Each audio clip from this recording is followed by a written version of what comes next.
Hello, and welcome to Boring History for Sleep. Tonight, our journey takes us far away from the familiar comforts of our modern world, far from the gentle and visible hum of central heating and the soft, insulated silence of our bedrooms. So find a comfortable position. Let your pillows feel soft beneath your head, and allow your blankets to feel warm and heavy settling around you. Allow your body to settle, to feel the weight of gravity, and to let go of the tensions of the day. We are about to step into the past. Let your mind drift, and imagine yourself stepping into the echoing stone corridors of a medieval castle. The air itself feels different. It feels older, heavier, and carries the faint, sharp scent of wood smoke and damp. The torches flicker along the high stone walls, casting long, dancing shadows that seem to pull away from the small, brave pools of light. As you imagine yourself here, walking these halls, you can almost hear the faint, high-pitched whistle of the wind. It is a persistent, lonely sound, a constant murmur that sneaks through invisible cracks in the heavy wooden doors. It's the kind of setting that looks impossibly romantic when you visit as a tourist on a warm summer afternoon. We see these great, gray stone towers rising against the sky, and we imagine a life of fairy tales, of knights and royalty, of grand feasts and courtly love. But that image is a modern comfort. It is a story we tell ourselves from the safety of our homes, where the cold is an inconvenience, not a threat.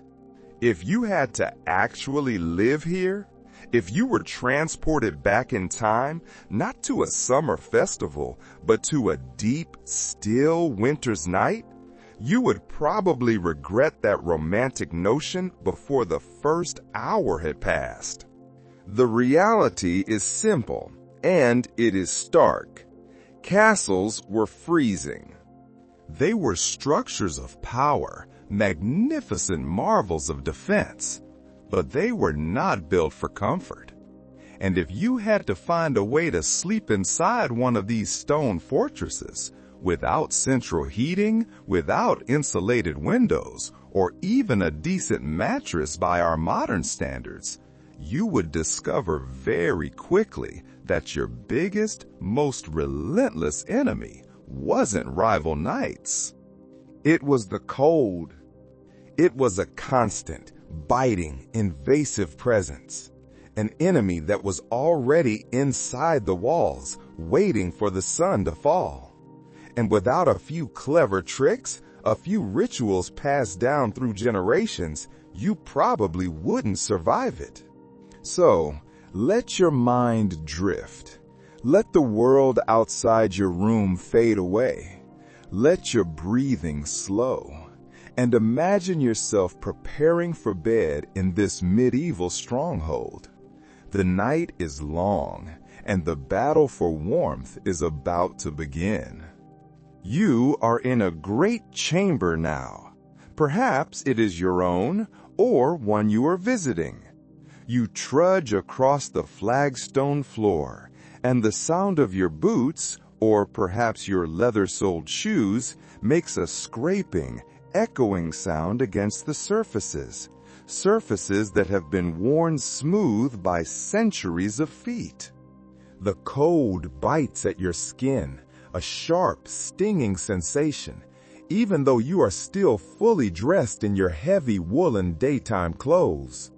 This is the central problem of the castle: the stone.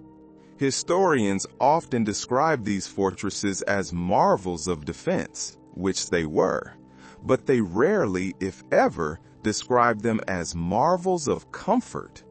And here is the blunt, unromantic truth.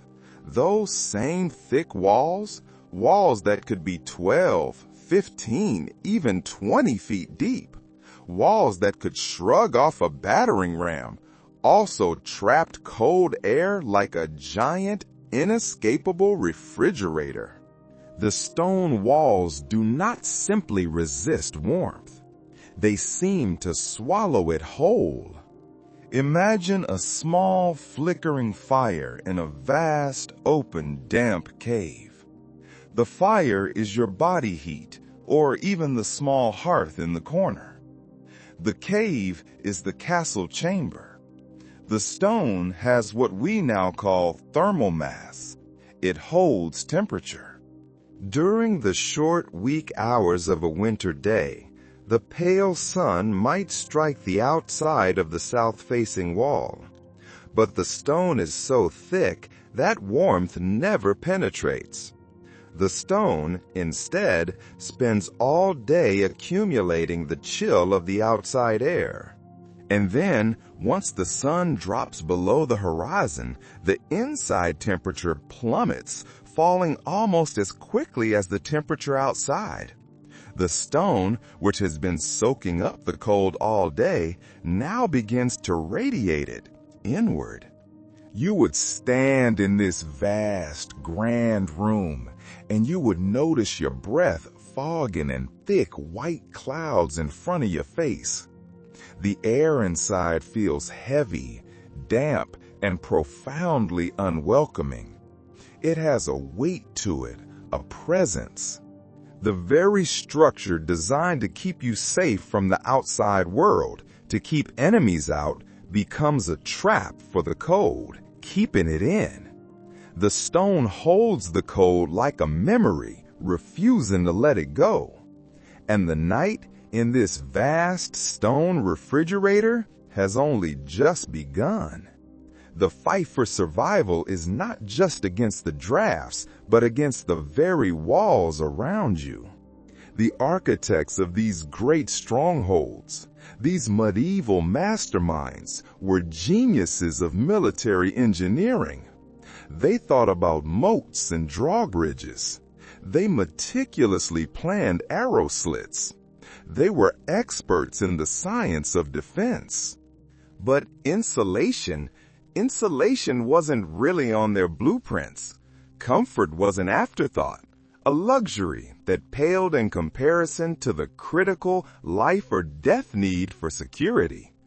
A mainstream fact worth remembering is that many castles, especially in Northern Europe, were strategically placed on windswept hills.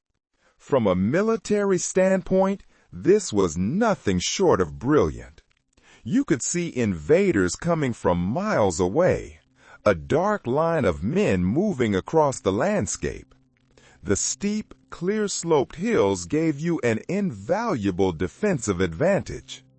But from the perspective of someone just trying to get some sleep, it was a curse. That strategic position, high on a hill, meant that the wind was a constant, howling companion. It wasn't a gentle breeze. It was a physical force, a scouring, shrieking, relentless presence that assaulted the castle day and night. It forced icy drafts through every conceivable gap. Through the cracks in the wooden shutters, it sliced under the heavy, ill-fitting doors. It even seemed to move through the very mortar between the stones. You couldn't ask for a worse, more exposed sleeping environment if you tried. You might think, as we do, that the fireplaces would save you. Every image of a castle interior features a grand, roaring hearth. Surely this must be the solution. But no. Even a roaring fire in the great hall, a magnificent crackling blaze, barely warmed the immediate circle around it. It was a bright, hopeful point of light and heat in an ocean of cold. It was a psychological comfort, a place to toast your hands and face, but it was a losing battle. The further you moved from those flames, the colder and colder it became. By the time you shuffled away from the fire, up the winding stone staircase and toward your bedchamber, the temperature could feel more like a cellar than a living space. The fire was a beacon, but its reach was pitifully, hopelessly small. The wind and the stone, in their ancient alliance, were always winning. Let's linger on that cold, biting reality for a moment. This is a detail that often shatters our modern romantic sensibilities. It's a detail that truly brings home the nature of their nightly struggle. Here's a quirky and shivering tidbit found in the records and journals of the time. In the late medieval period, travelers sometimes wrote with a kind of resigned shock about the presence of frost inside the bedrooms of castles. Imagine that. Take a slow, deep breath, feeling the warmth of your own bed, and picture waking in the deep, silent, absolute cold of 3 in the morning. Your breath plumes in the air, a small white cloud in the darkness. You turn your head on the pillow, and in the faint, silvery moonlight filtering through a crack in the shutter, you see it. Delicate, sparkling, crystalline icicles hanging from the curtains of your own bed. Imagine discovering the wash basin, the small ewer and bowl of water you will need for your morning ablutions, is not water at all. It is frozen solid. A solid block of ice, unusable until a servant can take it away and thaw it by a fire. Chroniclers and diarists of the time, when they bothered to mention this at all, treated this as almost normal. It was not a sign of catastrophe. It was just winter. It was not worth more than a passing casual mention. If your chamber didn't grow a thin, crystalline layer of rime on the walls in the deep of January, it simply meant you were fortunate, or perhaps in the minority. This was the baseline. This was the enemy. An enemy that wasn't just knocking at the door, but was already inside, painting the walls with ice. And yet, despite this profound, invasive, and relentless cold, people survived. Somehow, night after night, generation after generation, they figured out ways to keep their bodies from becoming, as the text says, popsicles. They endured. Part of that survival instinct involved ritual. These people were not passive victims of their environment. They could not be. They were active, ingenious survivalists. As night fell, entire households, from the lord down to the lowest kitchen servant, followed patterns. It was a kind of choreography against the cold, a series of small, clever actions, all meant to trap whatever warmth they could find or create. And it began not with the bed, but with the entire room. The castle itself might be vast, cold, and echoing. The great hall, the stone corridors, these were indefensible against the night's chill. So the focus was always on shrinking the living space at night. It was a strategic retreat. Fires, which had burned brightly during the feast, were now banked. This meant they were carefully covered with ash, a slow-burning blanket to keep the precious embers alive until morning. Beds were arranged with their curtains, a key strategy we will return to. Clothes were layered, not just for the day, but kept on for the night. Mobility, at this point, became a secondary concern to simple, static warmth. And everyone hoped, as they settled in, that the draft wouldn't be too cruel. You picture yourself walking into a medieval bedchamber now. The bed itself is an impressive, almost architectural piece of carpentry. And you notice immediately that it is raised high above the floor.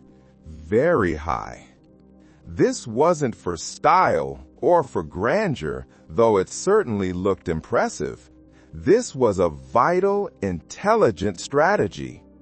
It was a deliberate attempt to escape the coldest, densest layer of air. As physics dictates, cold air always sinks. To sleep on a low pallet on the flagstones was to sleep in the very coldest, most miserable part of the room. So they rose above it. Even so, the stone radiates its chill upward. You can feel it through the soles of your shoes as you stand beside the bed. Your body feels it the moment you climb under the covers.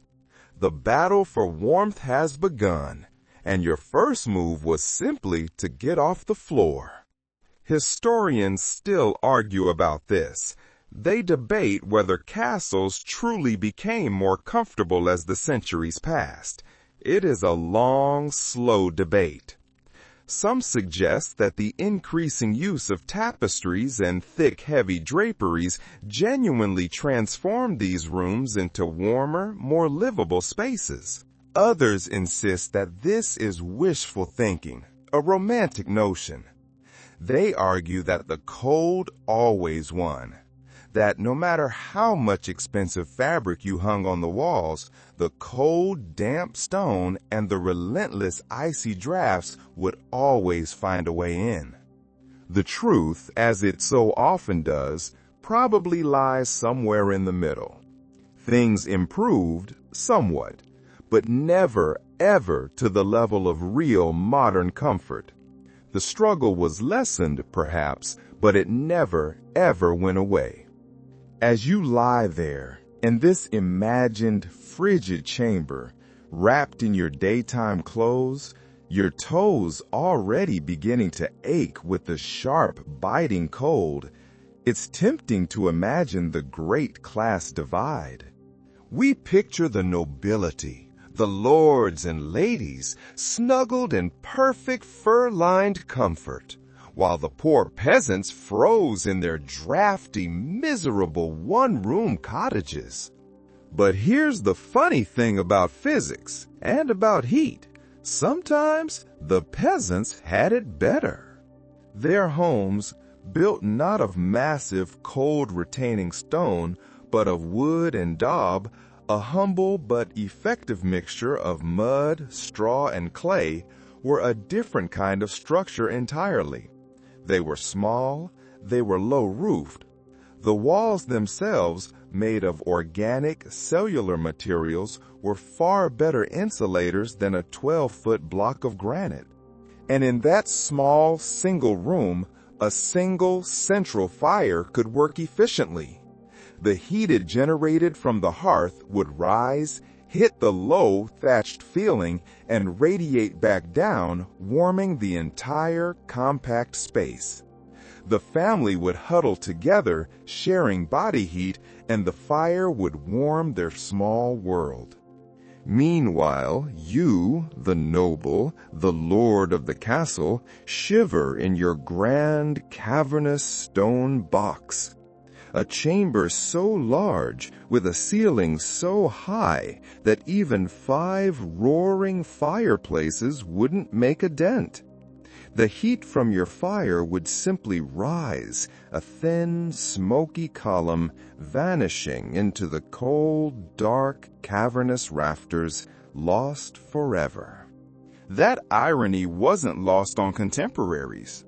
A few surviving letters from clerics and noble visitors, people who traveled from fortress to fortress, remark on the sheer difficulty of getting restful sleep in castles during the winter.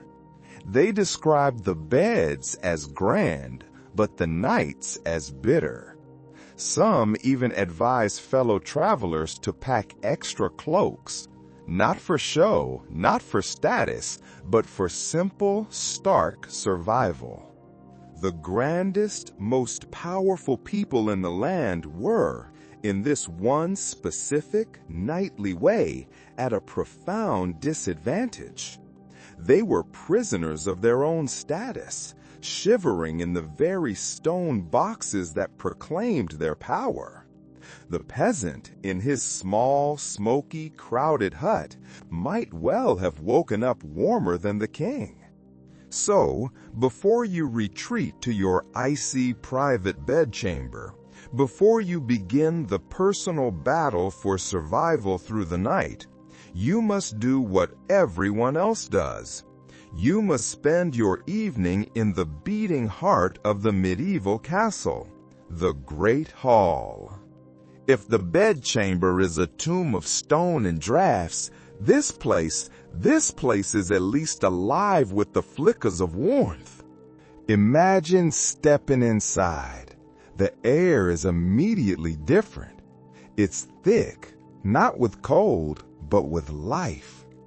Long trestle tables stretch across the floor, their wooden surfaces polished by countless elbows and tankers. And the smell. The air is a complex stew of odors. You smell roasted meat, spilt ale, damp wool from the clothes of everyone around you, and over it all, the ever-present, acrid scent of smoke that never fully leaves the high, dark rafters. The fire in the central hearth, or perhaps at the end of the room, roars brightly. It is a defiant, magnificent square of orange heat against the creeping winter darkness.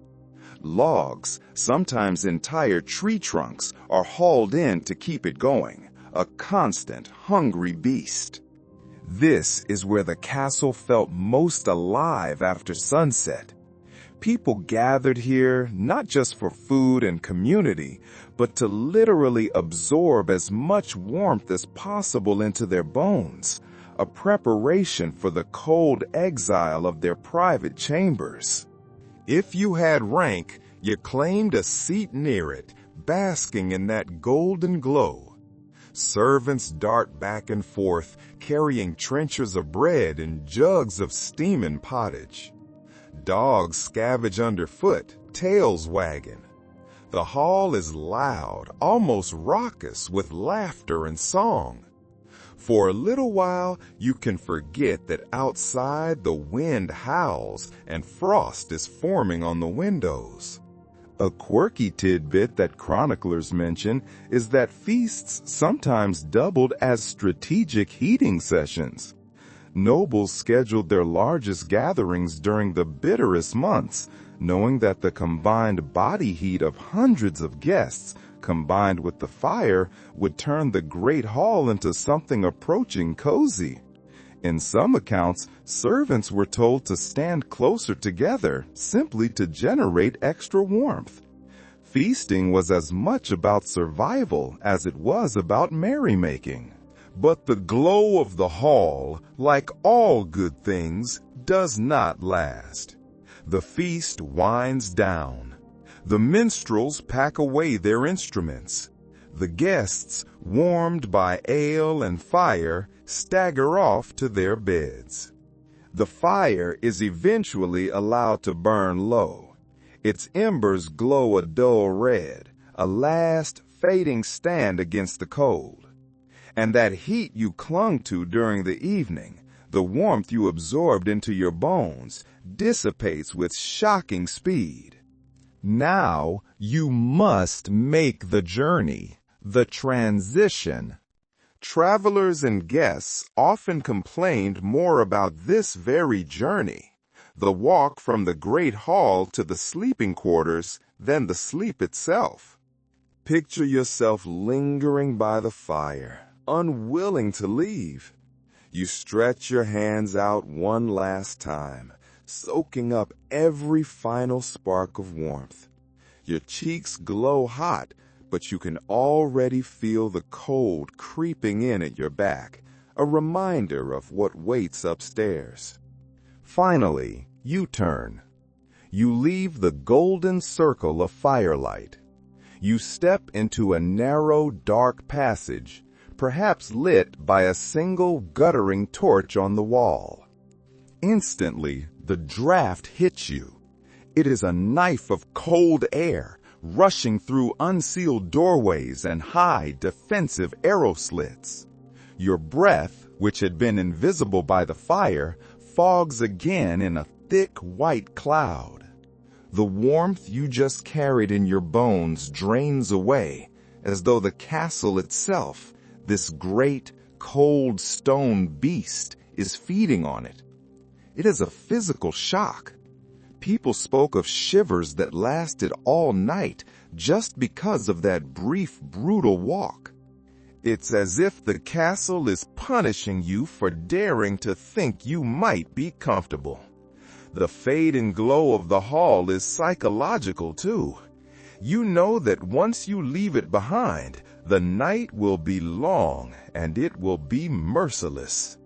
You turn, reluctantly, to climb that spiral stone staircase, your cloak wrapped tightly around you, the memory of warmth fading with each and every step. You are in your bedchamber. You have climbed the stairs, your footsteps echoing, and the walls are the enemy. These thick fortress walls, sometimes 12 feet deep, that stopped arrows and siege engines, they are now your prison. At first, that thickness sounds like protection, but here is the irony. Those very walls also trapped the chill inside. If you've ever stepped into a stone basement in winter, you know the sensation. The stone holds the temperature like a memory, radiating cold even when the air outside warms briefly. Historians agree that castles rarely warmed beyond a narrow radius around the hearth. A fire blazed, but step just 10 feet away and you were in an icebox again. Written accounts describe noble families sitting directly in front of the flames, cloaks pulled over their heads, while servants behind them stamped their feet just to keep circulation going. But the cold is not the only thing the stone radiates. It is also wet. Curious notes from travelers' journals complain that the walls themselves sweated. Moisture from your own breath and the damp air would condense on the cold stone and run down in streaks, making the chambers damp and deeply unpleasant.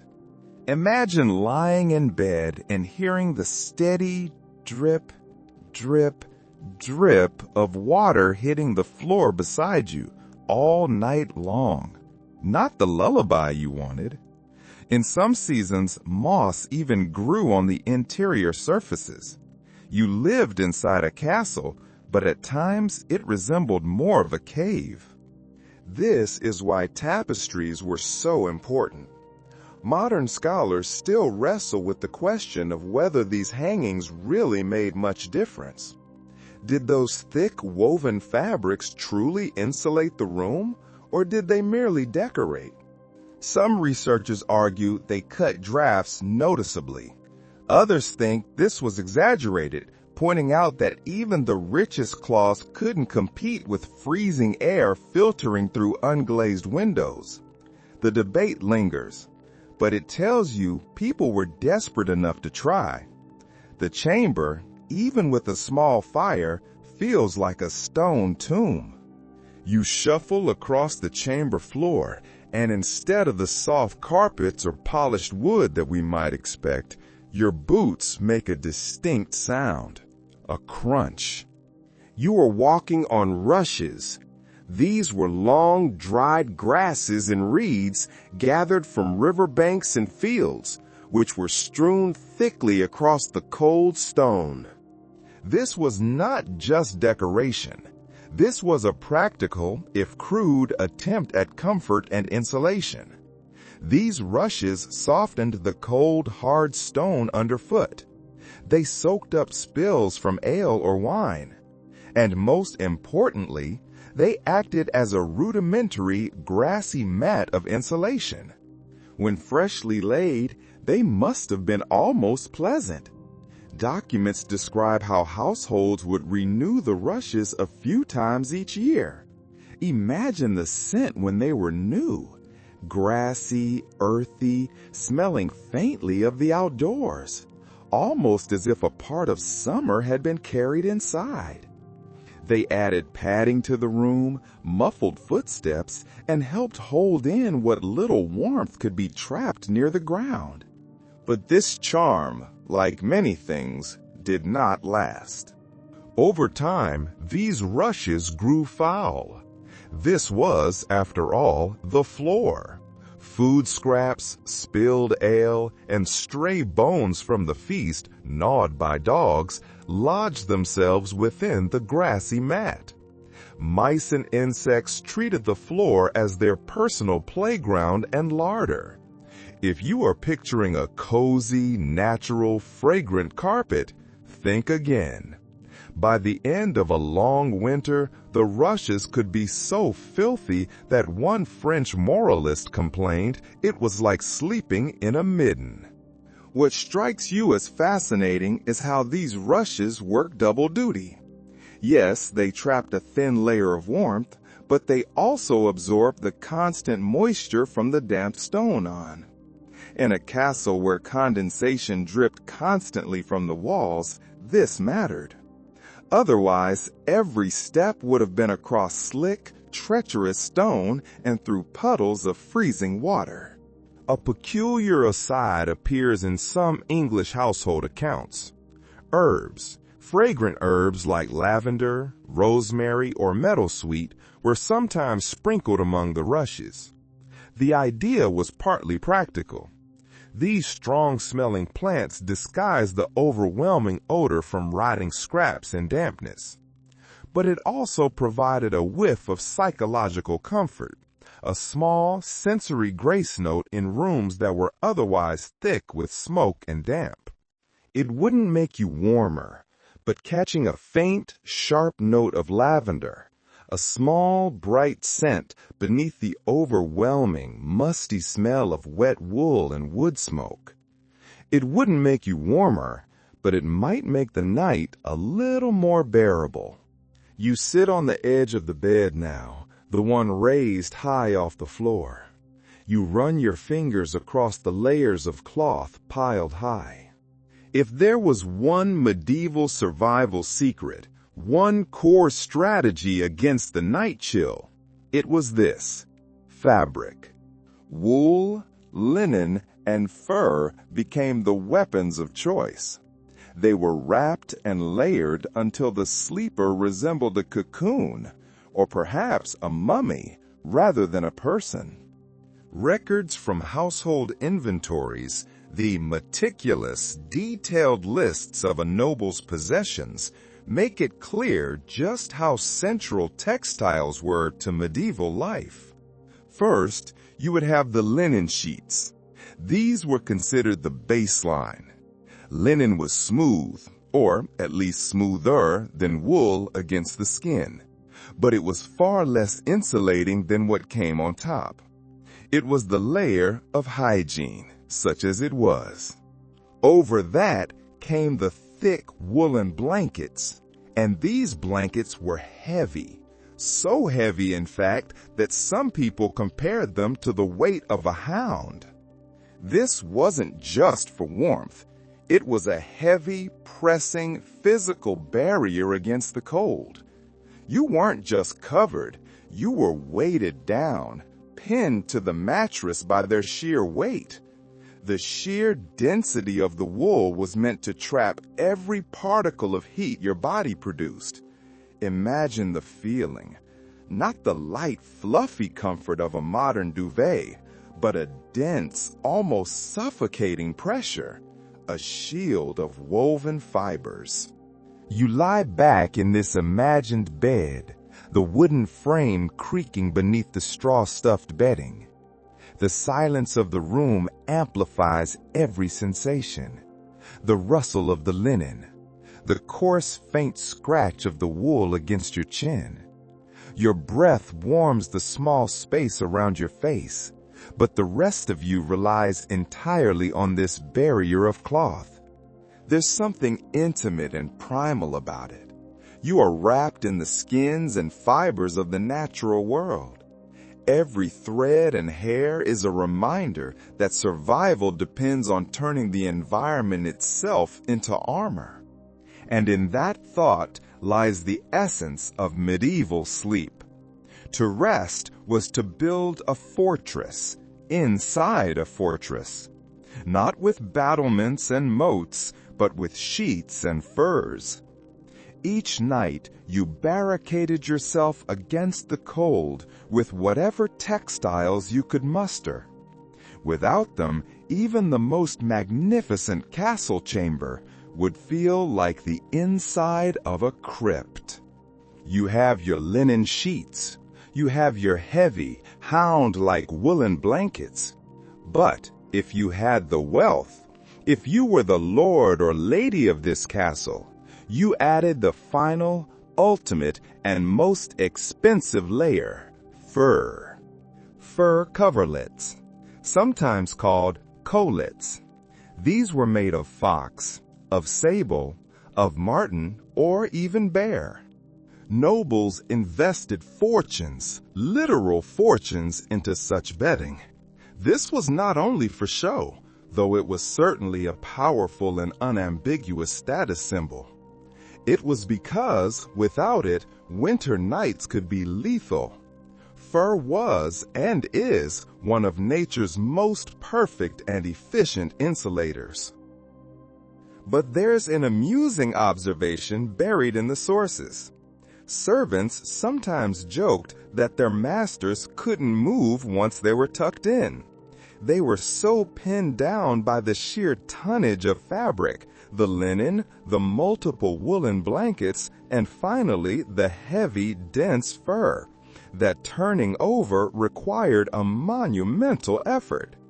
Imagine being swaddled in 5 or 6 heavy layers, so tightly tucked that you either lay perfectly still, like a body in a sarcophagus, or you risked pulling the covers off and inviting a catastrophic, icy rush of air. Warmth came at the cost of mobility, a trade-off most were more than willing to make. Fur deserves special attention. Beyond luxury, it was genuinely practical. Arctic fox pelts, marten skins, and sheepskin all provided a dense animal warmth. One chronicler describes a noblewoman in Burgundy who refused to travel without her ermine-lined bed covers, even in summer, because she feared catching chills at night. To us, it sounds absurd, but in an age where drafts sliced through every room, paranoia about cold was entirely rational. A strange custom also pops up in certain households.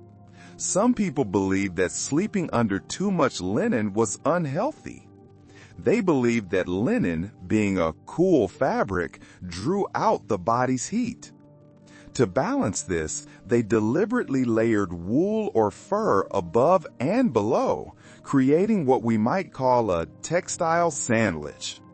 The idea was that linen cooled, wool heated, and fur trapped it all in. Scholars still debate the social meaning of all this fabric. Was fur really about survival, or was it mostly status signaling?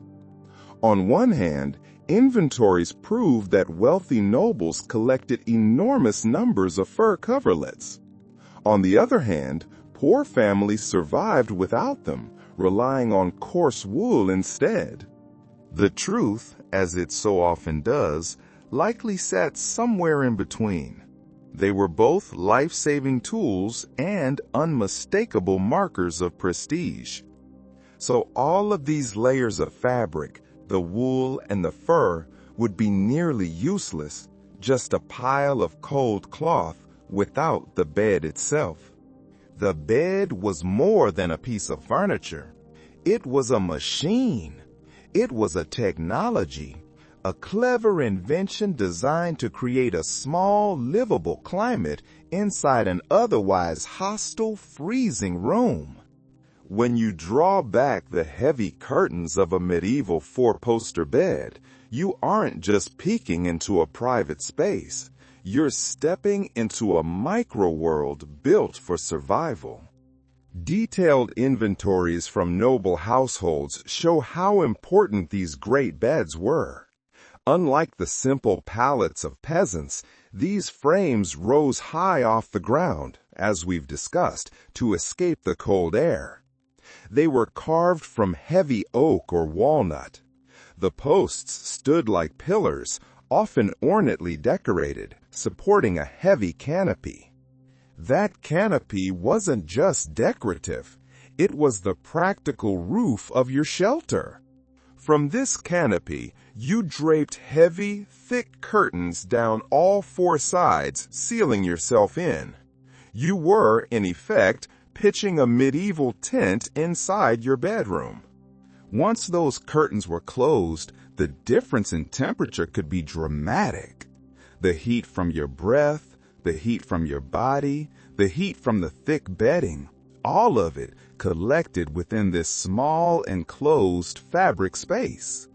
Outside the curtains, the temperature in the stone chamber might hover just above freezing. But inside your tent, those extra few degrees could mean the difference between a miserable, shivering, sleepless night and something tolerable. This was life support. One French duchess was recorded as traveling with her entire bed dismantled and packed on carts. Why go to that trouble? Because the bed wasn't just furniture. It was her survival gear. To sleep in an unfamiliar castle without your own canopy and curtains was to risk shivering all night long. A curious detail crops up in some English sources. The curtains themselves were sometimes waxed or lined with oiled cloth to block the drafts more effectively. Imagine pulling those curtains closed. The fabric, heavy, stiff, faintly smelling of beeswax. They didn't just block the cold, they created darkness, muffled the sound of the wind, and gave the illusion of privacy in a world that rarely had it. So, you are inside your fabric tent. You are pinned down by your fortress of wool and fur. But what lies beneath you? This foundation could determine whether you passed the night in relative comfort or woke aching, frozen, and cranky. In the Middle Ages, bedding came in two main forms, the feather bed and the straw tick. The feather bed was the luxury choice. Imagine sinking into a large sack, a mattress, stuffed with goose or duck feathers. It was soft, it was pliable, and it cradled your body with warmth. Inventories from noble estates list multiple feather beds, carefully stored and guarded. They were treasured possessions, passed down in wills as valuable assets. They weren't just comfortable, they were potent symbols of status. But here's a twist. Feather beds could also be too hot. They were such good insulators that they could become suffocating, trapping body heat until the sleeper woke drenched in sweat, even in the middle of winter. One amusing complaint survives from a 15th century letter where a guest moaned that his host's magnificent feather bed swallowed him like a goose in a pot. He sank so deep he spent the night struggling to crawl back to the surface. For most people, though, for servants, for soldiers, for the poor, the reality was a straw tick. This was a large sack, a tick made of coarse cloth filled with straw, hay, or reeds. It was cheap, it was easy to refill, and it was moderately effective at lifting you off the icy floor or the hard bed frame. But straw came with its own curses. It flattened quickly under your body, forming hard, lumpy ridges. The sharp ends of the straw poked through the cloth, scratching you all night. And, most unpleasantly, it often harbored fleas and other vermin. Households had to beat the bed regularly, literally whacking and shaking the straw sack to fluff it up and, hopefully, drive out the pests. Some people mixed herbs like lavender or mint into the straw, not only to sweeten the sour, musty smell, but also to ward off those pests. It was a small, fragrant gesture against the lumpy, itchy, and bug-filled reality. Even the most carefully built bed, with its canopy, its curtains, its feather mattress, and its heaps of fur, couldn't always guarantee survival on its own. A single body in a freezing stone room often wasn't enough. What made the real difference on the coldest nights wasn't furniture, it was company. Sleeping alone in a stone chamber meant your body heat simply bled into the walls, lost forever.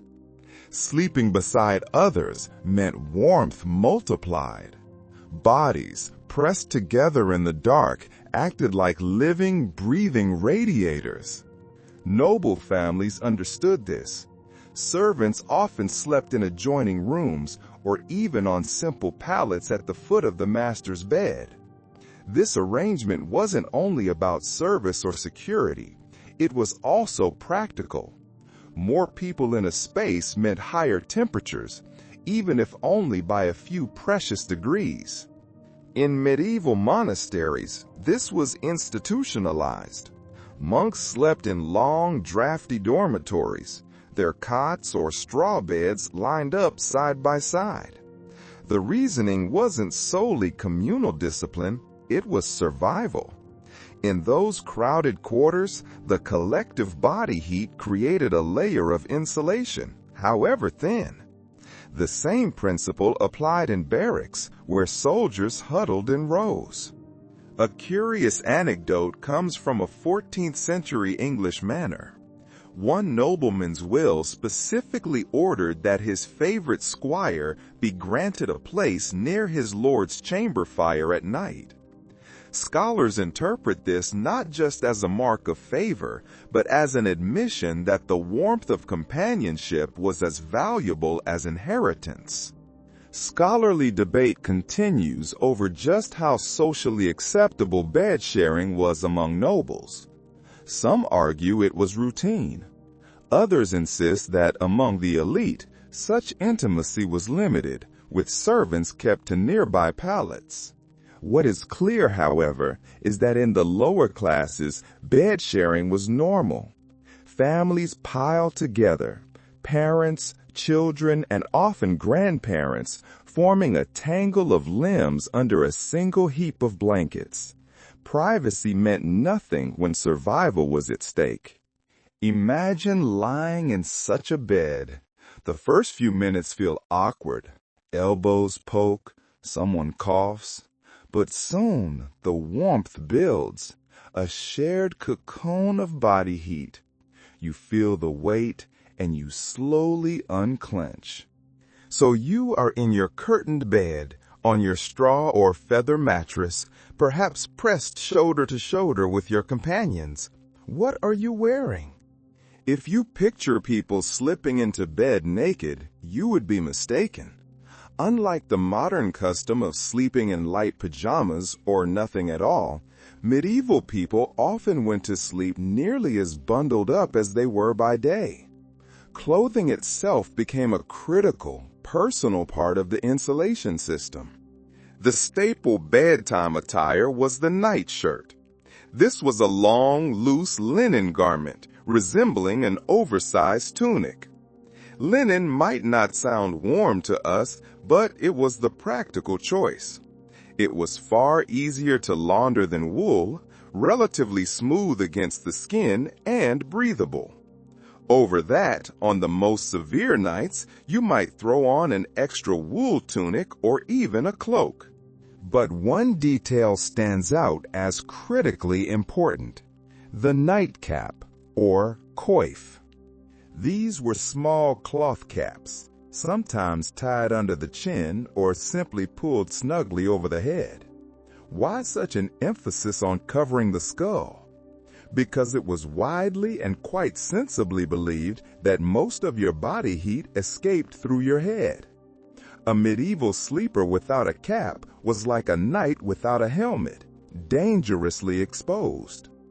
Illuminated manuscripts, the beautiful hand-painted books of the era, even show figures tucked into bed with their heads neatly wrapped, looking more like they're ready for travel than for dreams. And it didn't stop at the head. A curious note from a 15th century medical text recommends that sleepers bind their feet in linen or wool against the night air. This wasn't mere fashion. It was an early recognition that your extremities froze first. People wrapped their toes, their ankles, and even their hands in strips of cloth before bed, creating makeshift socks and mittens. You can almost feel it. Your hands swaddled, your feet cocooned, your head snugly wrapped. Every inch of skin shielded from the relentless cold. There was another reason for night clothes beyond warmth: modesty. In a world where bed sharing with family, servants, or even strangers was common, being naked was simply unacceptable. Even married couples were often depicted in manuscripts wearing caps and long shirts in bed. It was about propriety as much as survival. So, as you tug your own blanket tonight, think of those long-ago figures climbing into bed looking more like travelers than dreamers, bundled in linen and wool, their sleep engineered stitch by stitch. There is one more crucial step, one last ritual before you can finally climb into this bed. The bed is made, the curtains are ready, but the sheets, the linen sheets, have been sitting in this freezing, damp room for hours. They are cold, they are icy, they feel like blocks of ice. To crawl into them would be a shock, a pain that could keep you shivering for an hour before your own body heat finally warmed the fabric. So, picture the moment before you slip under the covers. A servant steps forward carrying a long-handled pan. Its brass surface glows faintly, reflecting the firelight. Inside, hot coals scooped from the hearth crackle and hiss, filling the chamber with the sharp smell of ash and heated metal. This was the medieval warming pan, a tool as simple as it was ingenious. The ritual went like this. The servant would take this pan, with its precious, dangerous cargo of hot embers, and slide it back and forth between the bedclothes. The coals inside radiated a dry, penetrating heat through tiny perforations in the lid. The cold, damp sheets above them puffed with steam, and the air filled with the faint, smoky tang of burning wood. For a few minutes, the bed was transformed from a frozen slab into something almost inviting. Surviving inventories from noble households list warming pans alongside candlesticks and chamber pots. They were ordinary, expected tools of nightly life. But these pans, of course, carried hazards. Contemporary letters complain of sheets scorched black, or even set fully ablaze when a servant was careless and left the pan in one place for too long. Imagine sliding into bed only to discover a smoking, smoldering hole where your linen should be. One particularly odd account from Italy describes sprinkling aromatic herbs like lavender or rosemary directly onto the coals before warming the bed. The smoke left behind was thought to purify the air and ward off disease. The warmth from the pan didn't last all night. It was never meant to. It was about making the first, most difficult moments of sleep bearable.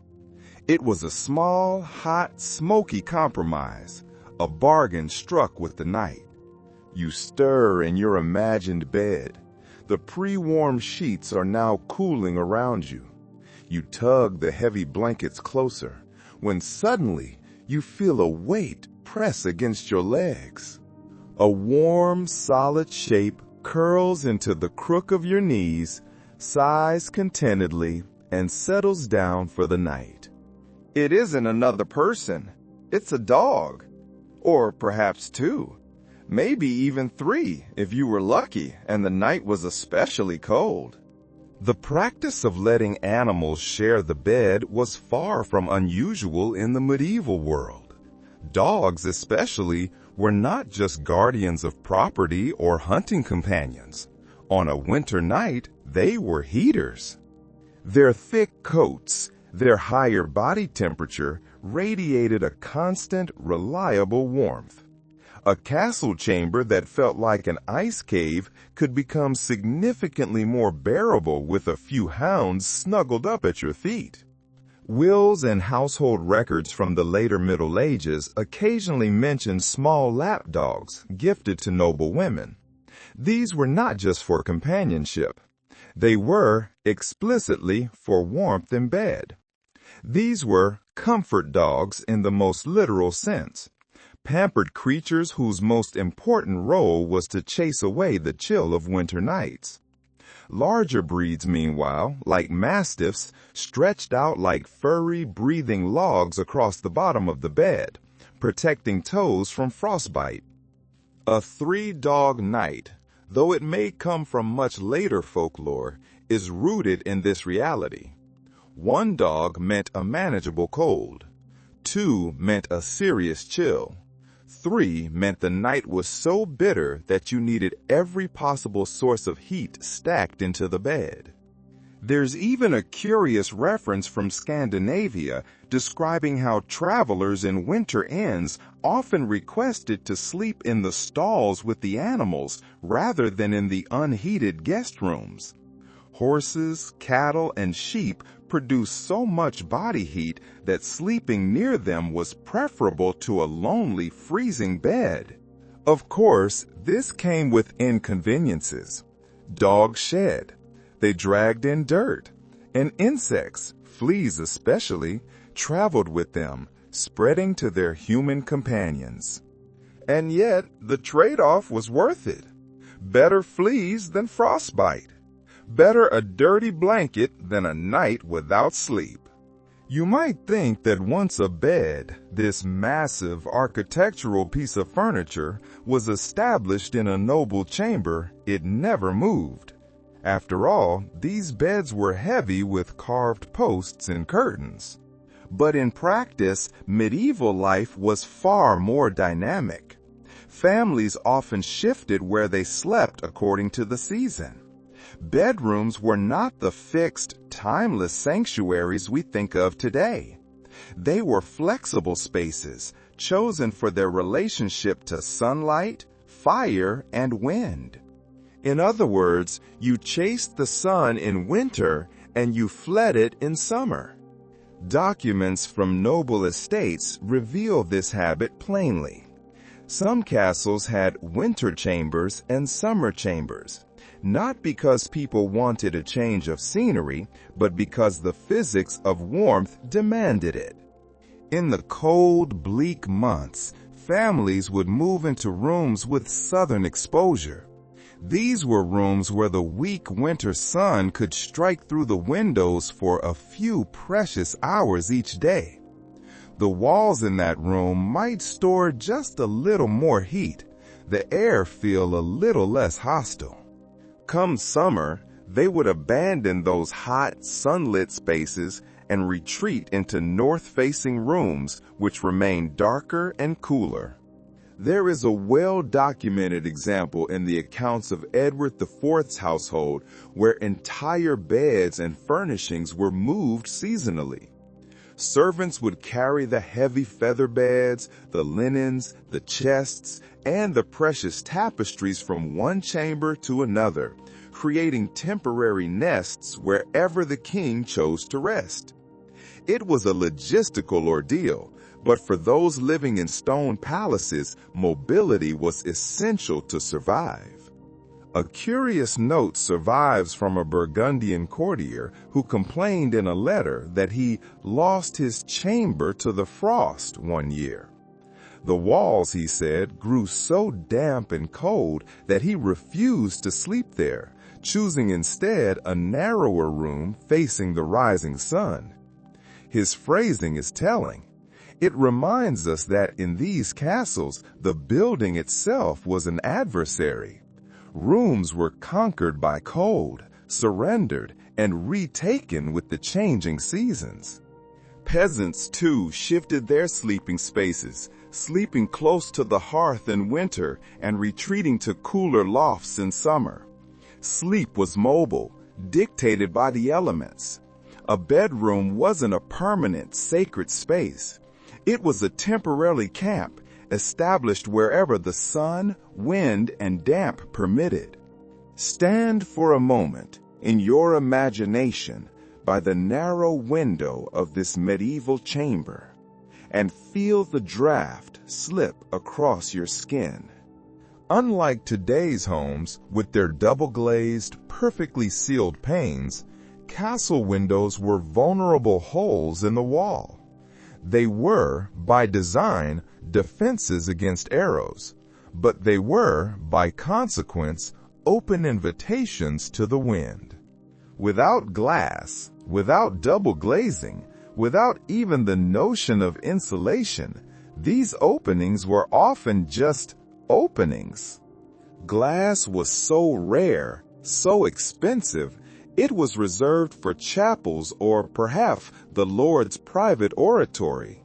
Ordinary chambers had wooden shutters, thick planks of wood that could be barred from the inside. In summer, they stood open for light and air, but in winter they were shut tight, creaking and groaning in the wind. Yet wood alone, often warped and ill-fitting, was no shield against the chill. Cold crept through every crack. A more practical solution was to stretch cloth across the opening. Sometimes this was linen, soaked in oil or wax to make it translucent and, crucially, resistant to rain. By day, this allowed a dim, amber, hazy glow to enter, like sunlight seen through parchment. By night, it dulled the shriek of the wind, but it never silenced it. The fabric would flap and snap, a constant nervous sound. An even more intriguing reference from a 13th century French account describes horn windows. Thin slices of animal horn were scraped over and over until they were almost translucent, and then set into wooden frames. These provided a crude but sturdier alternative to cloth. They admitted pale light, but the world outside was blurred, as if seen through fogged glass. No matter the solution, it was imperfect. Households kept rags, moss, or even clay nearby to stuff into the gaps around the frames as makeshift insulation. It was a messy, endless, and nightly battle. The soundscape was haunting. Shutters banging in a distant corridor, fabric snapping faintly, and the constant moan of wind searching for a gap. You turn from the drafty, rattling window and back to the hearth in your bedchamber. Surely this must be the answer. A private fire blazing in your room. But the reality is far less comforting. Medieval fireplaces were, by our standards, enormous. Their chimneys yawned wide, great open shafts leading straight to the sky. Yet for all their spectacle, they were terribly poor at actually heating the space. The reason was simple: tragic physics. The wider the chimney, the more heat escaped directly upward, along with the smoke. Flames roared, sparks danced, logs collapsed into glowing embers. And yet, step more than a few paces away, and your breath still misted in the air. The fire created a bright, hopeful oasis of heat in its immediate circle. But beyond that, the castle chamber remained bitterly, stubbornly cold. Household records emphasize how much wood this inefficient system demanded. A single winter week in a large castle might consume entire wagon loads of timber. There are amusing accounts, too. Guests sometimes joked that noble fireplaces were big enough to roast an ox, but too weak to warm a man. The exaggeration rings true. These hearths provided spectacle, light, and a sense of majesty, but little real relief. Some households experimented with placing iron firebacks behind the flames to reflect heat back into the room. Others lined hearths with tiles to store warmth. But these were partial solutions. Peasants, by contrast, often benefited more from their smaller, simpler hearths. A single central fire in a modest, low-roofed cottage heated the whole interior, smoky though it was. The cramped space meant the flames and bodies together maintained tolerable warmth. The grand, noble fireplaces, by contrast, burned through resources, but left the chambers half frozen. Grandeur, once again, failed to translate into comfort. The hearth was a performance as much as a practical tool. You lean closer to that glowing, spectacular, and inefficient fireplace, and for a fleeting moment, as the heat prickles your face, it feels safe. But then another reality asserts itself: smoke. Fireplaces in the medieval period were not clean, efficient machines. They belched fumes, they left soot, and they filled the chambers with a constant, acrid haze that stung the eyes and settled on every single surface. To stay warm by a fire was to breathe smoke nightly, to accept blackened walls, and to wake every morning with your lungs coated in ash. Chroniclers of the time complained bitterly about it. One monk in northern England noted in his writings that his cell grew so coated with soot from the hearth that he coughed more than he prayed. Even nobles weren't immune. Court records mention women lamenting their ruined gowns and linens discolored by constant smoke exposure. The architecture made matters worse. The chimneys were wide, crude, simple shafts, with none of the draft controls of a modern flue. Smoke didn't always rise politely. It drifted, it eddied, and if the wind blew in the wrong direction, it poured back down the chimney and into the room, leaving everyone inside choking and gasping. Imagine trying to fall asleep while smoke burned your throat and your eyes watered.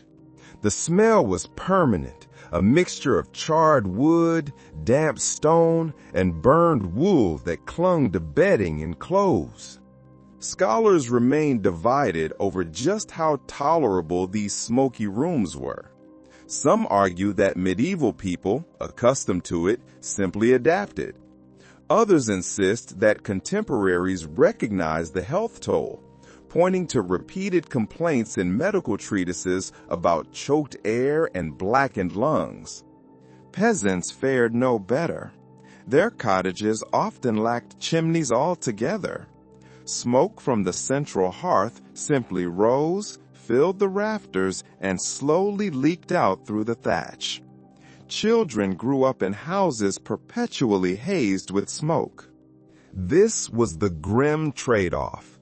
You couldn't win against the cold without worsening the smoke.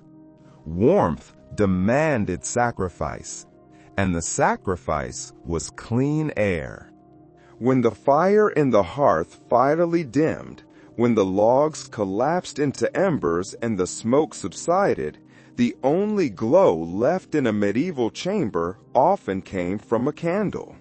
You might imagine this delicate flame as decoration, a touch of ambience. But for many sleepers, the candle was also a source of fragile, tiny warmth. A single wick couldn't heat a room, of course not. But in a world where every flicker counted, even the faintest contribution mattered. Candles in the Middle Ages came in two main forms. Wealthy households burned beeswax. These were the luxury choice. They gave a clean, bright flame and filled the air with a faint, sweet, honeyed scent. More commonly, people used tallow candles. These were made from rendered animal fat, and they were awful. They smoked, they sputtered, and they filled the air with the acrid, nauseating smell of burning grease. Imagine drifting off to sleep while that smell thickened the air, mingling with the damp stone and the musty wool. But candles were not only light. They generated a surprising amount of heat close by. Place one near your bed curtain, and you might notice the fabric warming slightly. One noblewoman famously demanded 12 candles in her chamber at once, insisting that only then could she rest. The hazards, however, were obvious. Candle flames toppled easily, and the bed curtains, rich with dry wool and linen, were dangerously flammable. Records describe fires sparked by careless placement, reducing entire chambers to cinders.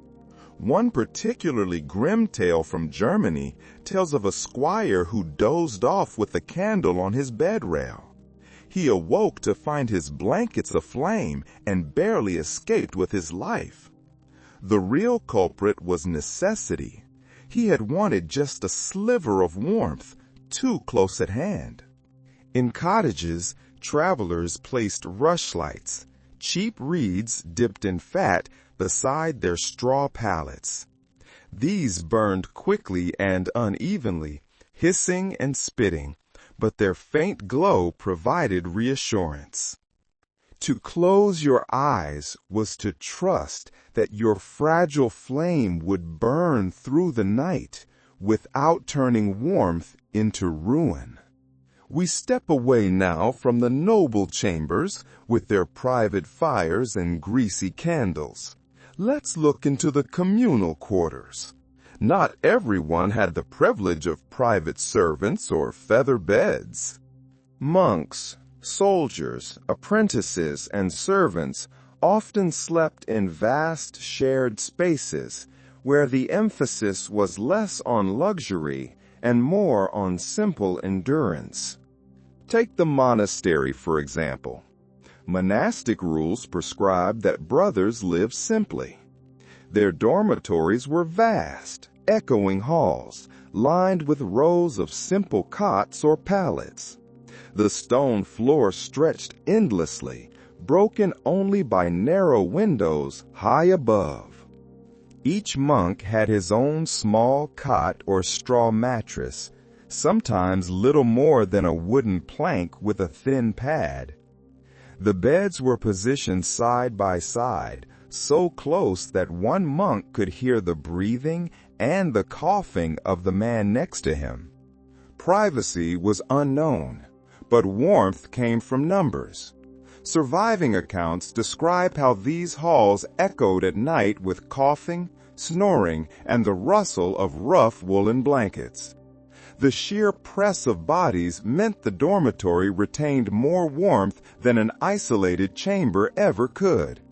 One chronicler remarked that the cloister was warmer than the Lord's tower, for the monks lay together like sheaves. In military life, the scene was harsher still.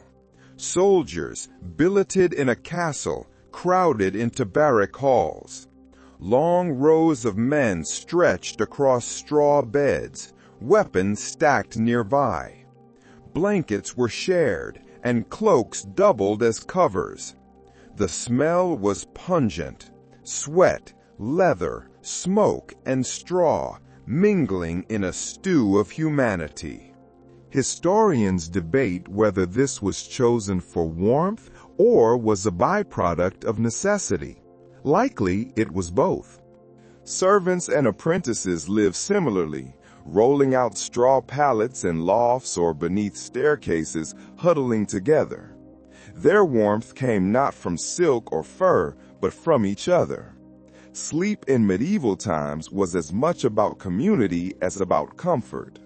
Even in this crowded dormitory, or back in the noble's chamber, warmth wasn't guaranteed. Fires had to be tended, and in the middle of the night, someone always had to get up, stumble across the icy floor, and stoke the embers. Medieval sleep was rarely, if ever, uninterrupted.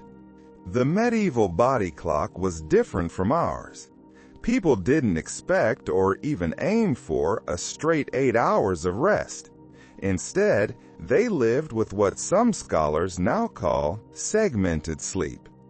A first sleep came after dusk, lasting for a few hours until midnight or so. Then, many people would awake. They would get up.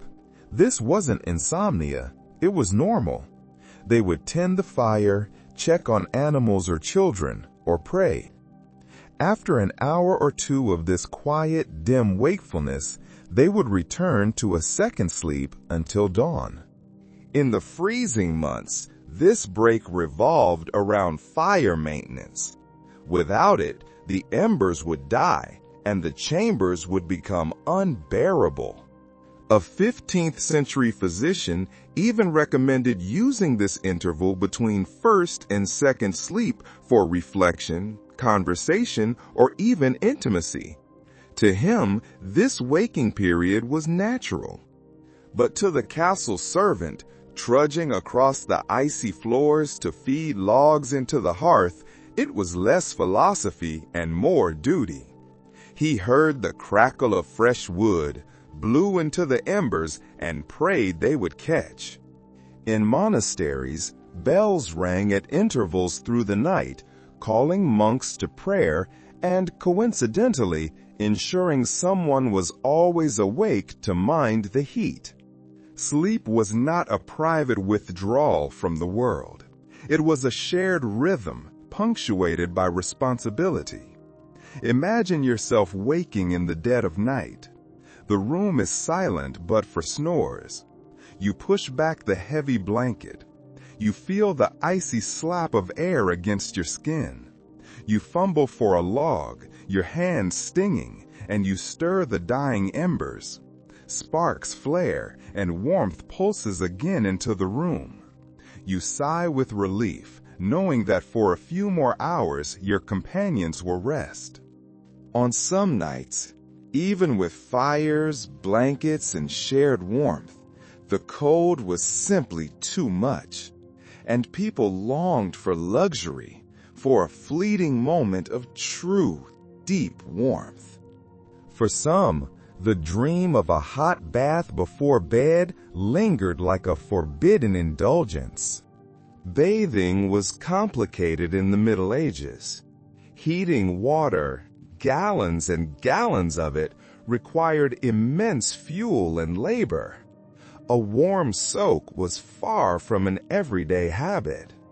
But for those who could afford it, slipping into steaming water on a winter night was a kind of magic.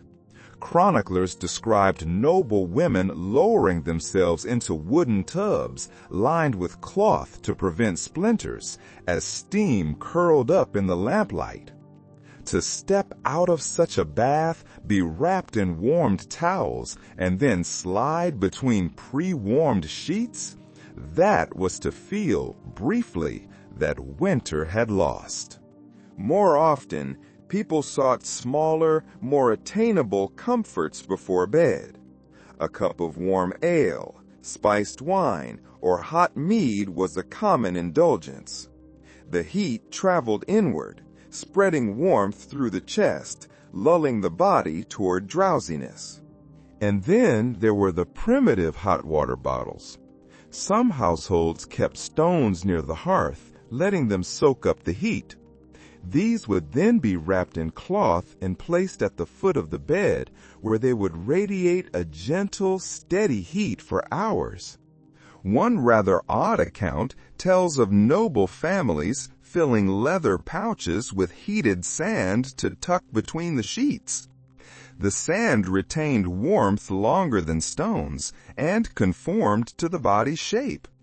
Imagine stretching your frozen, aching feet towards such a pouch, sighing as the cold finally slowly eased. Historians still argue over how common such luxuries were. Were they occasional treats for the very richest, or did middling families also practice them in modest form? What these rituals offered was not permanent relief, but a kind of psychological grace. They were small rebellions against the cold. But medieval people never relied on practical measures alone. Cold was not just a physical enemy. In a world steeped in faith and superstition, it was a spiritual and supernatural one too. Night was dangerous. The darkness was full of potential threats. The cold, damp night air was suspected of harboring illness and malevolent forces. And so, people turned to charms, rituals, and superstitions to guard them as they slept. One commonly recorded practice was hanging amulets above the bed. These might be simple crosses carved from wood, small relics, or even herbs like rue and juniper bound in little pouches. These were believed to drive away not only evil spirits, but also the poisonous night air. Imagine lying in bed beneath a canopy strung with fragrant bundles, the scent mingling with the smoke and wool. Prayers were another shield. Noble families recited psalms at the bedside, but even peasants whispered charms, half prayer and half spell, as they crossed themselves against frost or fever. Eine kuriose Detail appiert in einem deutschen Haushaltsmanual von den 15. Jahrhundert. Sleepers waren erweist zu platzieren eisern Objekte, ein Knife oder eine Paar von Scissors, beneath the bed oder pillow. Eiern, kold und hart, war da glaubt zu repelle Dämonen und Fähren, die schlippten in Ruhme deren langen, darken Hours.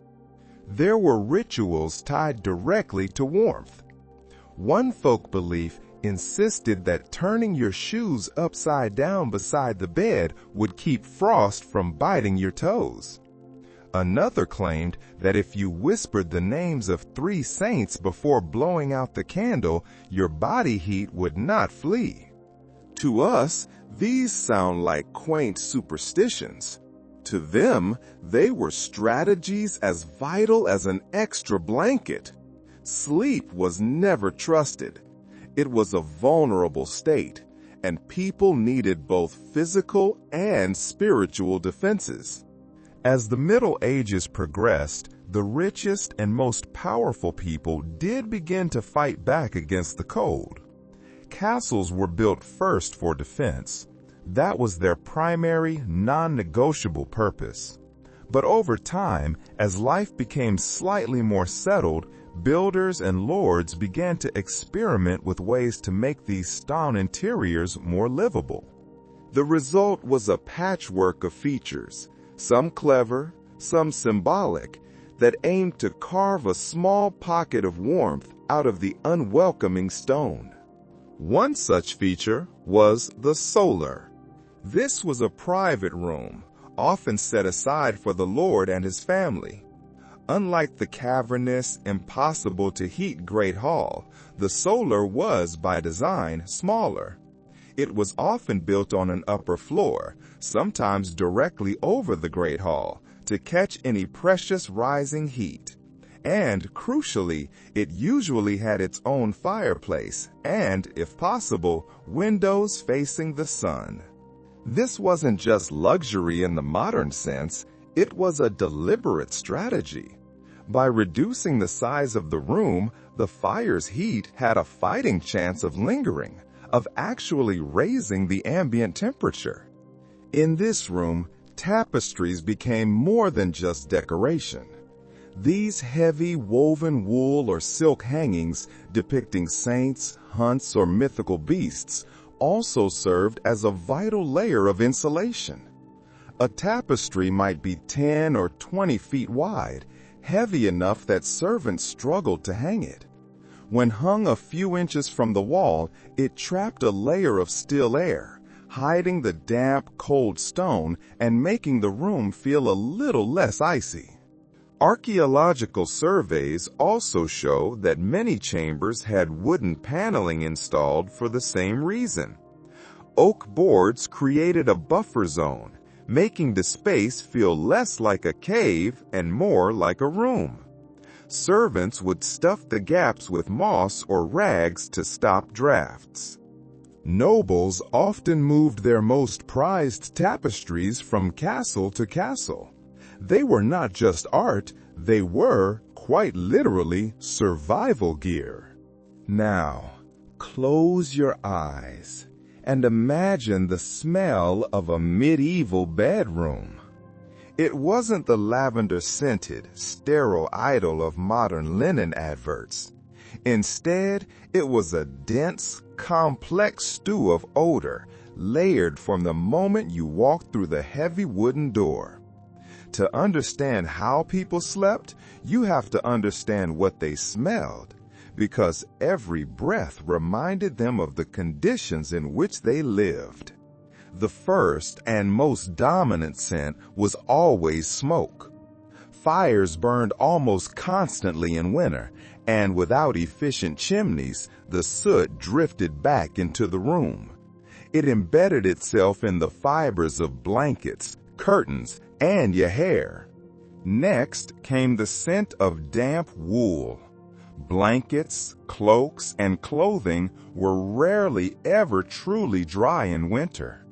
Moisture crept through the stone walls and soaked into the textiles. Wool holds that damp smell stubbornly, earthy, rich with lanolin, and faintly sour. Add to this the odor of straw and rushes. Floors were covered with them, beds stuffed with them, and they rarely stayed clean. Trampled by boots, soaked with spills, and colonized by mice, the rushes turned musty, then foul. A 14th century household manual recommended sprinkling dried herbs, rosemary, lavender, onto the rushes to sweeten the chamber. For a few days, it worked. The fragrance mingled with the heavier odors, masking them just enough. But soon the herbs wilted, and the sourness returned. And then there was the human smell. Hygiene was limited, baths infrequent. People slept in layers of clothing that absorbed the day's odors. Beds shared by families or companions compounded this. This was the sensory reality. It was overwhelming. You would lie down at night with smoke clinging to your skin, the sour, damp smell of wool at your chin, and the musty breath of the straw tick beneath you. For the medieval sleeper, scent was not an inconvenience, it was identity. After the smoke, the damp wool, and the musty straw, another powerful and more pleasant force helped medieval people survive the night: food and drink. You might not think of supper as part of your sleep strategy, but what you ate before bed and what warmth it gave inside your body mattered as much as any blanket. In winter, households leaned on hearty pottages.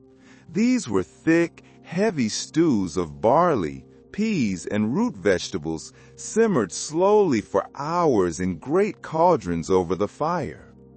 These meals clung to the body, leaving a heavy, long-lasting fullness that made the cold easier to bear. The heat of the broth lingered in the stomach, spreading outward. A hot meal was insulation from the inside out. A 15th century English manuscript advises eating leeks at night because they warm the belly and chase away the chill of death. Whether or not that claim held true, it shows how strongly people linked diet with warmth and survival. Drinks played an equally important role. Ale was the most common, consumed by rich and poor alike. It was served warm in winter, filling bellies with calories and providing liquid comfort. For the nobility, Hippocrates or spiced wine became a favorite. This was wine heated gently and seasoned with expensive imported cinnamon, ginger, and cloves. Imagine sipping such a drink in a smoky chamber. The aroma of exotic spices mingling with wool and ash. The sweetness burning in your throat, leaving you drowsy and warm.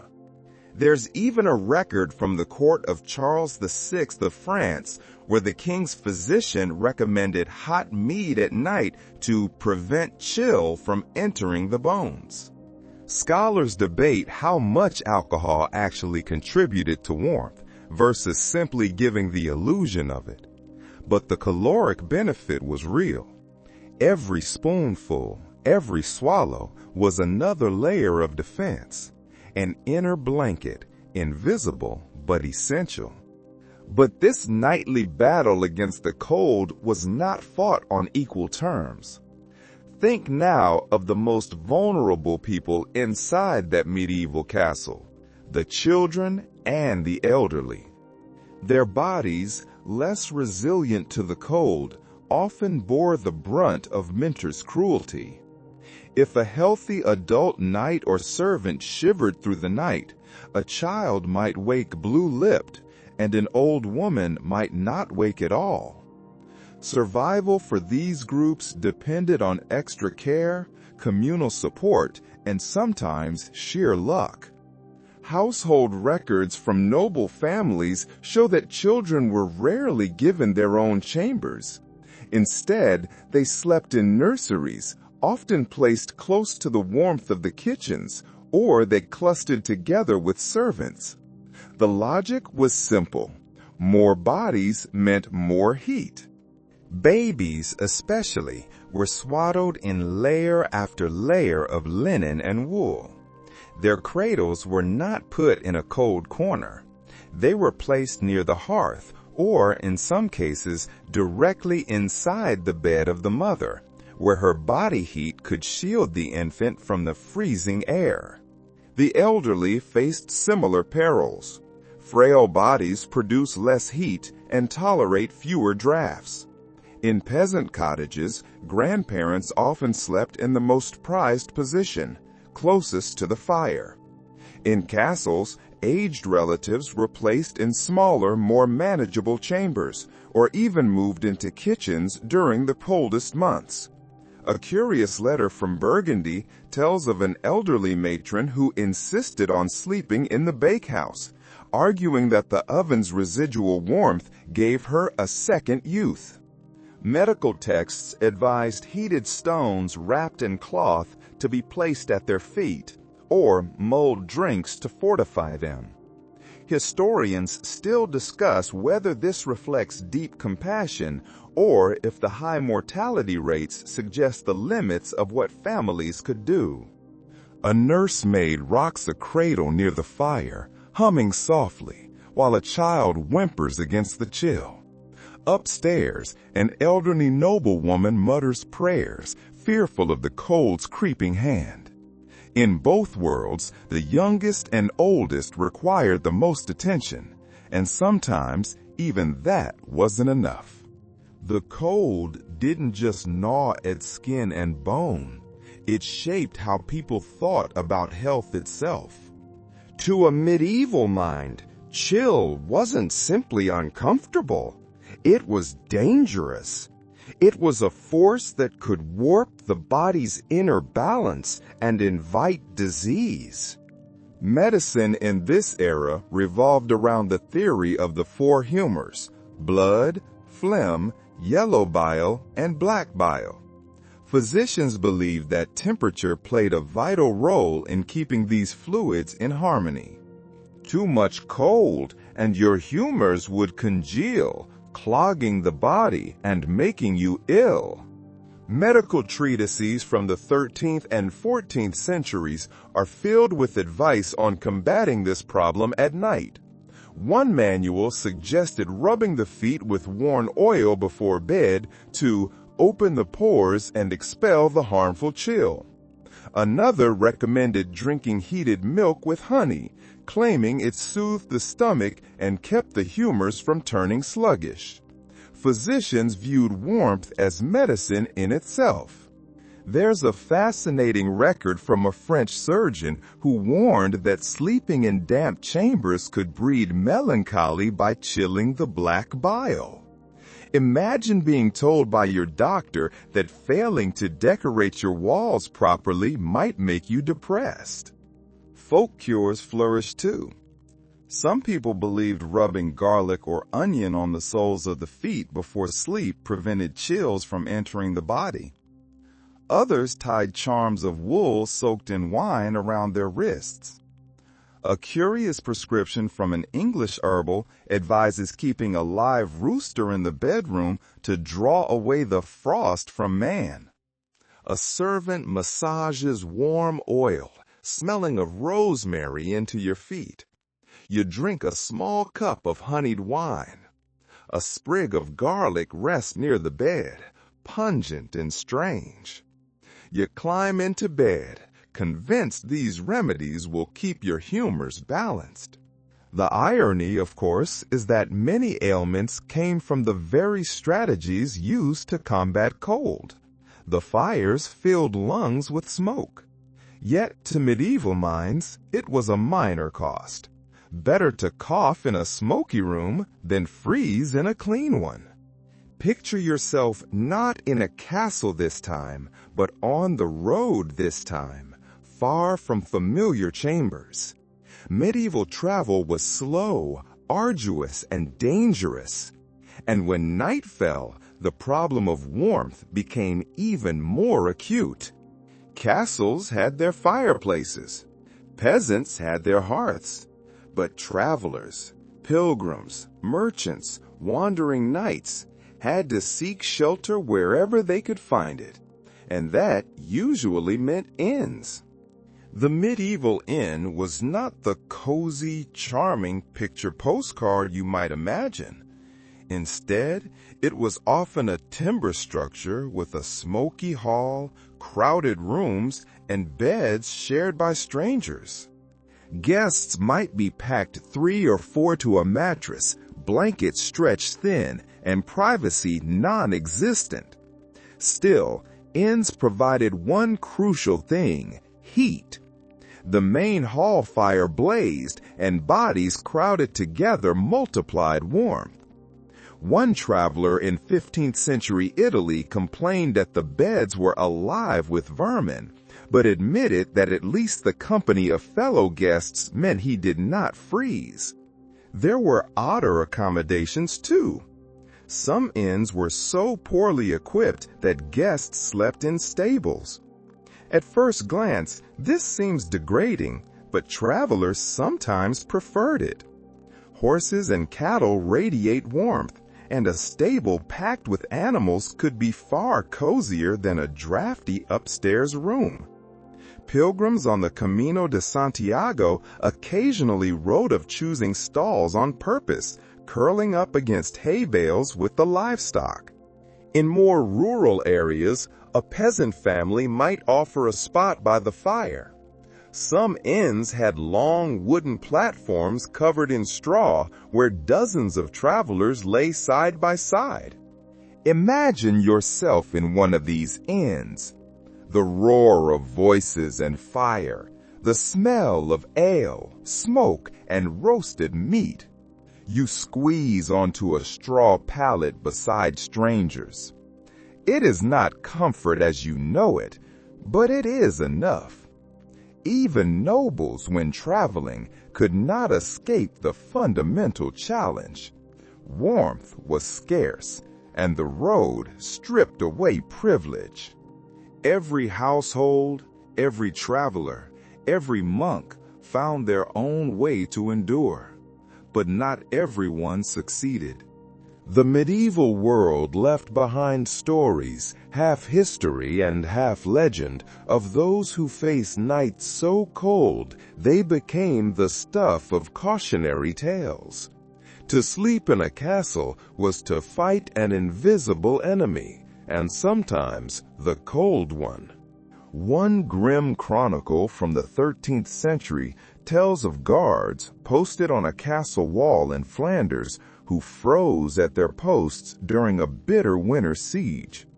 By dawn, their comrades found them still upright, spears in hand, bodies stiff with ice.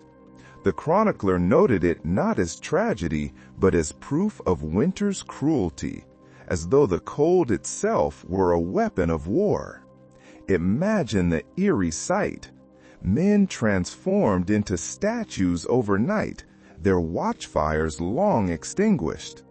There were softer, more personal tales as well. A letter from a noblewoman in Burgundy recounts how her cousin, visiting from sunny Italy, trembled all the night and begged for dawn, for he had never known such frost. The man survived, but the story was retold, a warning that even wealth couldn't protect you. A curious folk story from Scandinavia speaks of a bride who entered her new husband's castle only to collapse from the shock of the cold chamber.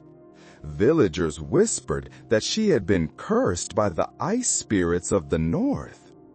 Whether she died from illness or simply from exposure, the tale lived on. Scholars remain divided on how literally we should take these accounts. Were they exaggerated for drama, turning ordinary hardship into legend? Or do they reflect real, devastating losses to frostbite and hypothermia in an age without insulation? Now imagine yourself hearing such tales in a great hall.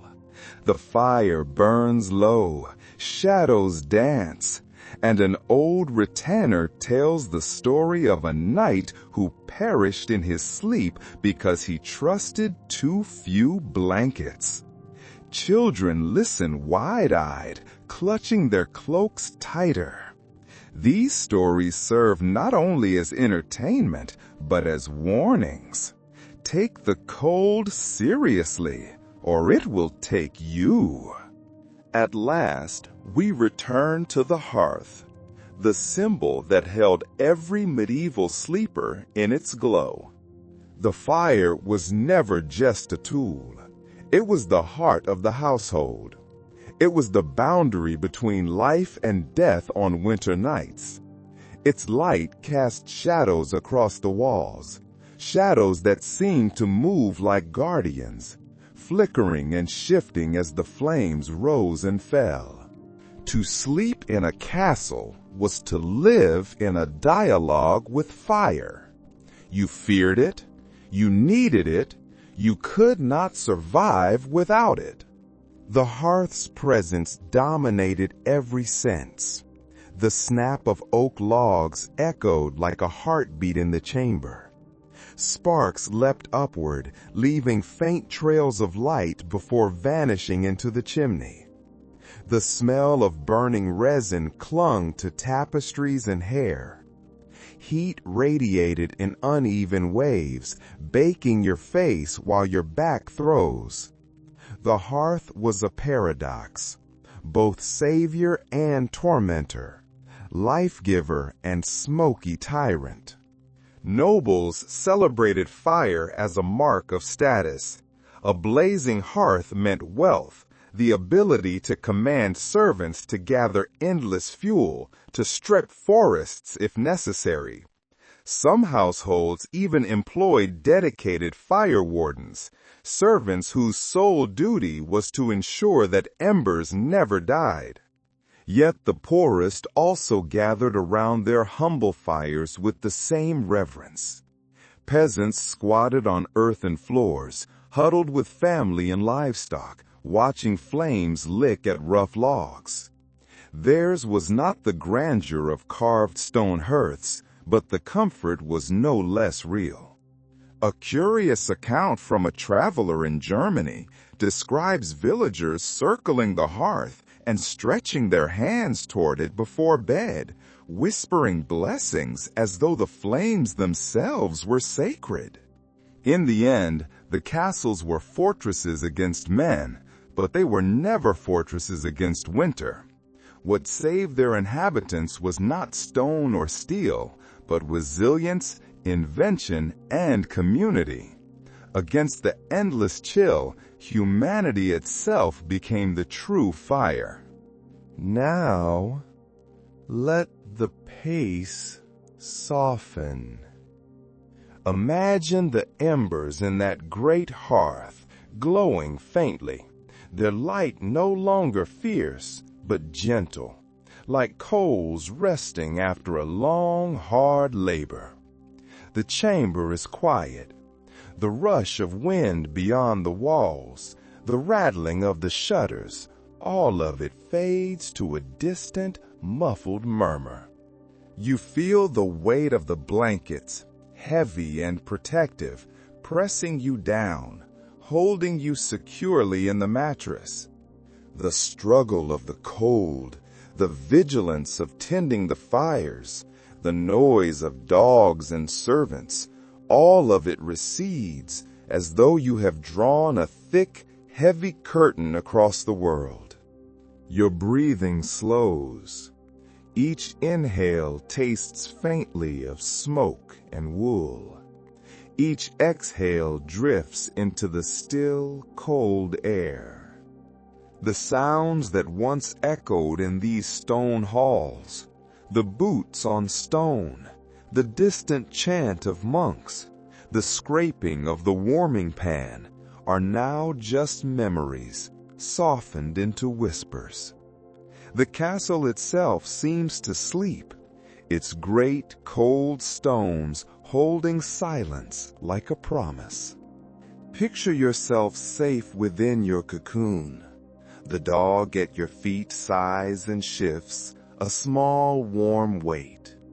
The last candle gutters out, and darkness, a soft velvety darkness, folds around you like another blanket. The cold is still there, yes. It is just beyond the curtains. But you no longer fight it. You accept it, as those who lived here once did, knowing that sleep is a fragile and precious truth. Your body grows heavier. Your thoughts dissolve into shapes and colors. The medieval world, with all its chill and smoke and sound, becomes distant, like frost melting in the first pale light of morning. What remains is only calm. You are warm enough. You are safe enough. You are tired enough. And so the story closes. The hearth flickers its last. The bed holds you, and the long night carries you gently into dreams. Rest now, as they once did, wrapped in quiet resilience. Sweet dreams.